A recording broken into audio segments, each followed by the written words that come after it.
মোহাম্মদ সুজন ভাই ফলো করবেন, তরমুজ দিলে সুজন ভাইকে। শ্বশুর ভাই চাইলে আসবেন আমার কাছে। বিসমিল্লাহ করে তুলেন দিয়ে কি অবস্থা? যারা শ্বশুর ভাই চাইবেন এখন আছি তরমুজ বাজারে। তরমুজের দামটা কিরকম দিলেন? শ্বশুর ভাই চাইবেন না রাইয়ান। সুজন ভাইরে ফলো করেন শ্বশুর ভাই চাইলে। তরমুজ কত ভাই? 12 তরমুজ আছে নি? একবার ইনটেক দেন তো চিনিগুলো লাল হইব নি? আমি আছি আমরা সাতফার বাজার, ঠিক আছে। তরমুজের দাম কিরকম দেখার লাগি তো সাতফার বাজার ভালো একটা ঠিক আছে, ভালো একটা তরমুজ তুলে না। আমরা ব্রাউনবাড়া বাজারে তরমুজের দাম কিরকম দিই? এটা ভালোই হতো, লালই হতো। কত নেবেন সবাই কিন্তু দেখবো, এটা দাম বেশি চাই না। 500 টাকা কমায় রাখেন। কত আপনি কোন না এ ভাই না 300 টাকা কিন কাটে না।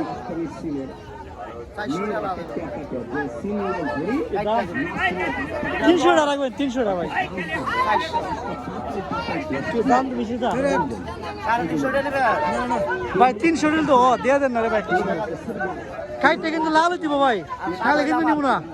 হ্যাঁ হ্যাঁ আচ্ছা আচ্ছা, এটা আমি 300 টাকা কিনছি, ঠিক আছে। শুধু লাল চিনির গুঁড়ো তাইলে আমি নিব, সাদা হইলে হেদের 300 টাকা কিনছি। হ্যাঁ হ্যাঁ বাজি লাগাই কাছে, ঠিক আছে। সাদা হইলে হেদের আর লাল হইলে আমার।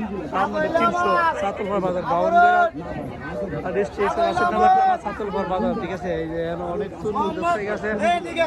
মোহাম্মদ সুজন ভাই ফলো করবেন, তরমুজ দিলে সুজন ভাইকে। শ্বশুর ভাই চাইলে আসবেন আমার কাছে। বিসমিল্লাহ করে তুলেন দিয়ে কি অবস্থা? যারা শ্বশুর ভাই চাইবেন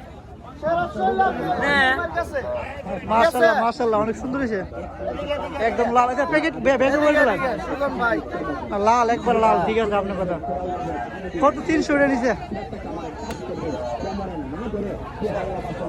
আমি বর্তমানে আছি সাতপাড়া বাজার, ঠিক আছে। আমরা বাউনবেড়া জেলার নাসিরনগর থানা সাতপাড়া বাজারের মধ্যে তরমুজের দোকান এগুলো সব তরমুজ, ঠিক আছে। এনে আমি তরমুজটা 300 টাকা কিন্তু দিয়েছি। অন্য অন্য থানার মধ্যে কিরকম, জেলার মধ্যে কিরকম দাম জানাইবেন অবশ্যই কমেন্ট করে, ঠিক আছে।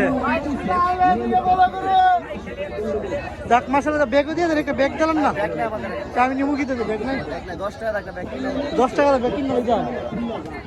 আচ্ছা ঠিক আছে, অবশ্যই ভালো লাগলে ভিডিওটা শেয়ার দেবেন। এই যে তরমুজ স্যাম্পল হিসেবে খাইতে রাখছে একটা, ঠিক আছে। তরমুজ স্যাম্পল খাইতে রাখছে।